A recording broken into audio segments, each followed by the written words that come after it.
Hi, everybody, and thanks for jumping back into another episode of Jesus Is. My name is Pat Gunning. I'm the youth minister at Sacred Heart Church in Ocean Beach in San Diego, California. And this coming weekend, our gospel is about fraternal correction.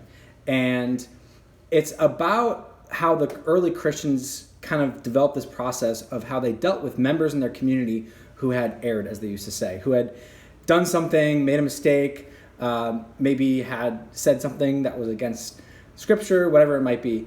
And so they had this process where they would first speak to a person individually, and then they would bring a couple people with them the next time if this kind of erring still happened. And only rarely would they reveal to the whole community what was happening. And this was in Scripture that Jesus says, like, this is kind of the way that you should do it. And as we read these words, we should not become so focused on fixing that other person as much as become aware of our responsibility to our brothers and sisters in our community and responding in love when something happens. You know, what do I do when I notice others kind of losing their way?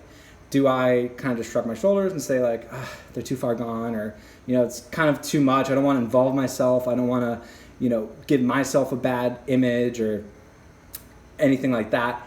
You know, do I denounce them on social media, even if it's a person you don't know that well? Do I feel morally kind of superior to this person or to this group of people? Or do I follow the gentle way that Jesus kind of traced for us and trying to win back my brother or sister? I pray for someone I know who is straying from the right path. I pray for myself to feel responsible for my brothers and sisters in the community of believers. This is kind of the approach that we should be taking, one of prayer and one of charity. And Jesus reassures us that he's present when people are gathered in his name. He says this at the end of the scripture. He says, where two or more are gathered in my name, there I am in their midst. Jesus is gently reminding us that by being members of the church community, we're responsible for one another.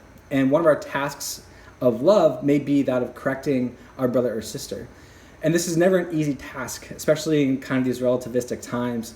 And our advice risks being rejected. Right? Somebody could just be like, no, I don't want to do that anymore, or I don't want to do that at all.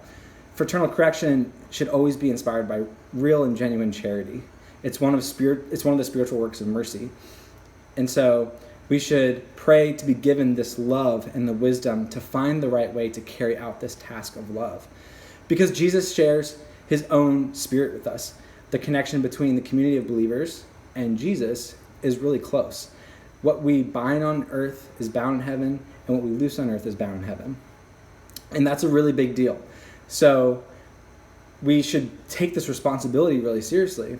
And yet the main motive and way in which we carry out this responsibility is love. It's the end and the means. The end of correcting our brother or sister is love, and the means by which we do it is love as well. The second reading for this Sunday from Romans says that love is the fulfillment of the law, and kind of talks about how, you know, you can take all the commandments and see that really it's about love. It's about love of God and love of others and loving others like ourselves.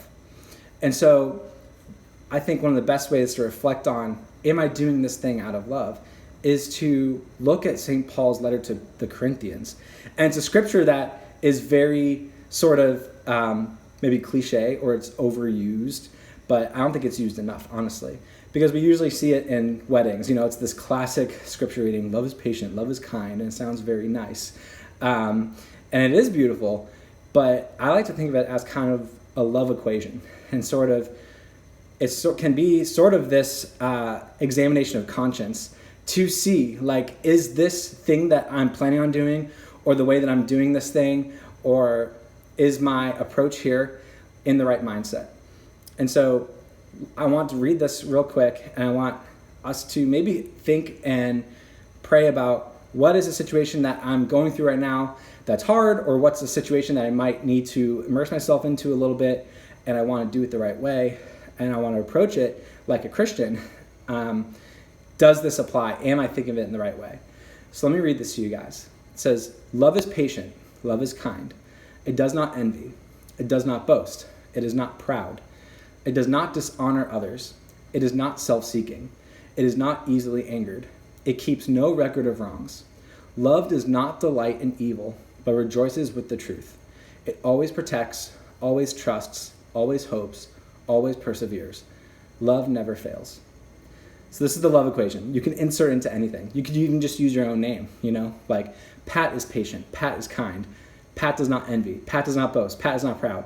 And then it's like, okay, which one of those did it kind of like not sit right with me? Was I like, actually when I said that, I don't think I really believe it, You can go through it, and you can also take a situation, and plug it into this. It's the love equation. And so ask yourself, like, does this sound like you? Is this how you live out the gospel? Is this how you treat yourself? Is this how you treat others? Is this how you treat your faith, how you treat God? May our lives reflect this love that God has poured into our hearts to be freely given to others and to reflect his greater glory. I hope you all have an amazing weekend. God bless.